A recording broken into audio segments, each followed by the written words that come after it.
Bonjour à toutes et à tous. Alors aujourd'hui, on part en voyage, direction la Guadeloupe, ce magnifique archipel des Caraïbes. Ensemble, on va essayer de comprendre ce qui s'y passe, quels sont les défis, mais aussi et surtout les espoirs des habitants, en particulier des jeunes. Vous venez de découvrir l'histoire de Solitude, cette femme, ce symbole de la lutte pour la liberté. Son combat a vraiment marqué l'histoire de la Guadeloupe.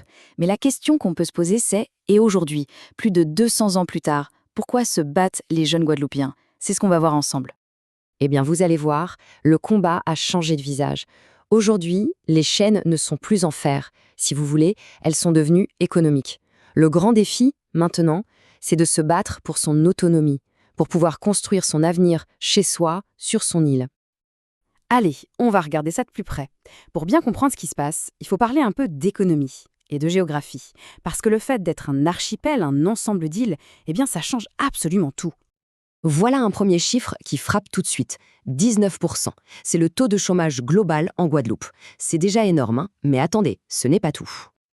Et maintenant, ce chiffre-là, 31%. Ça, c'est le chômage chez les jeunes. Oui, oui, 31%. Pour le dire autrement, c'est presque un jeune sur trois qui cherche un travail. C'est énorme. Pour qu'on se rende bien compte, ce graphique compare la situation avec la France métropolitaine, vous savez, la partie européenne de la France. Et là, on voit bien, le chômage en Guadeloupe, c'est plus du double. C'est un écart vraiment considérable. Alors, une des raisons principales, c'est ce qu'on appelle l'économie insulaire. Il faut bien comprendre que comme la Guadeloupe est un archipel, la plupart des produits de consommation, que ce soit l'électronique, les vêtements ou même une partie de la nourriture, eh bien tout ça, ça doit arriver par bateau ou par avion. Et forcément, ce transport a un coût, ce qui fait que la vie est plus chère. Et si on regarde où les gens travaillent, il y a une autre particularité. Regardez bien, le secteur public, donc l'État, les administrations, les écoles, les hôpitaux, ça représente presque 4 emplois sur 10. C'est un chiffre très très élevé. Le reste de l'économie repose beaucoup sur le tourisme, bien sûr, et un peu sur l'agriculture, comme la banane ou la canne à sucre. En fait, pour décrire cette dépendance économique, il y a une image qui marche très bien. C'est celle-ci. C'est un peu comme vivre avec l'argent de poche que donnent tes parents. Tu peux acheter ce que tu veux, mais tu ne crées pas toi-même ta richesse. C'est une façon très claire de dire qu'une bonne partie de l'argent qui circule vient de l'extérieur et que l'île a du mal à générer ses propres richesses, ses propres entreprises. Alors forcément, face à tout ça, quand on est jeune en Guadeloupe, une question se pose. Une question vraiment cruciale. Partir ou rester? Est-ce qu'il faut quitter son île pour trouver un travail, pour faire des études, ou est-ce qu'il faut rester et se battre pour construire quelque chose? C'est un vrai dilemme. Et ce dilemme, il a des conséquences très concrètes. Regardez ce chiffre, 27%. Ça, c'est la part des jeunes qui ne sont ni à l'école, ni en formation, ni au travail. Plus d'un quart de la jeunesse qui est un peu en attente, qui cherche sa voie. L'histoire d'Anaëlle illustre parfaitement cette situation. Elle dit « J'ai quitté la Guadeloupe après le bac, mais mon cœur est resté ici, avec ma famille, mes racines. » Et c'est l'histoire de beaucoup, beaucoup de jeunes. Ils partent, souvent pour les études ou un premier emploi, mais avec toujours cette envie, ce rêve de pouvoir un jour revenir et de participer à la vie de leur île. Bon, on a vu les difficultés. Mais attention, l'histoire ne s'arrête pas là, loin de là, parce qu'il y a une nouvelle génération qui justement refuse cette fatalité. Et c'est là qu'on va parler d'espoir, d'innovation. Alors, où est-ce qu'il crée de nouvelles choses? Principalement dans 3 grands secteurs.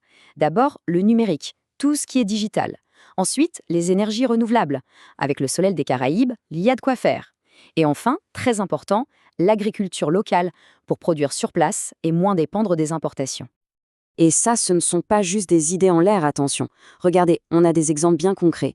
Des entrepreneuses qui lancent des plateformes de e-commerce ou des sites pour trouver un emploi localement. Il y a même des structures, des pépinières d'entreprises qui sont là pour aider ces jeunes à lancer leurs projets. C'est ça qui est en train de se passer.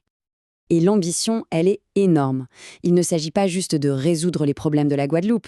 L'idée, le grand projet, c'est d'en faire un véritable pôle d'innovation, un hub, comme on dit, qui rayonne sur toute la région Caraïbe. On arrive au bout de cette petite présentation, alors finalement, quel avenir se dessine pour la Guadeloupe? On a vu qu'il y avait un peu 2 facettes, 2 côtés d'une même pièce. D'un côté, on a les défis, qui sont bien réels, le chômage, cette dépendance économique, et puis le départ des jeunes forces vives. Mais de l'autre côté, il y a des espoirs tout aussi réels, l'innovation qui bouillonne, cet esprit d'entreprendre et cette volonté farouche de gagner en autonomie. Et c'est là qu'on revient à notre point de départ. Solitude. Parce que finalement, comme Solitude qui s'est battu pour sa liberté, les jeunes Guadeloupéens d'aujourd'hui se battent pour leur avenir économique. Le contexte a changé bien sûr, mais l'énergie, cet esprit de résistance, cette quête de liberté, eh bien, c'est la même. Et je voulais justement terminer sur cette question pour ouvrir la discussion. Construire son avenir économique, est-ce la nouvelle liberté? Finalement, créer son propre job, décider de rester, d'innover sur son territoire, est-ce que ce n'est pas ça aujourd'hui, la forme la plus moderne de la liberté en Guadeloupe? C'est une belle question pour réfléchir. Merci beaucoup pour votre attention.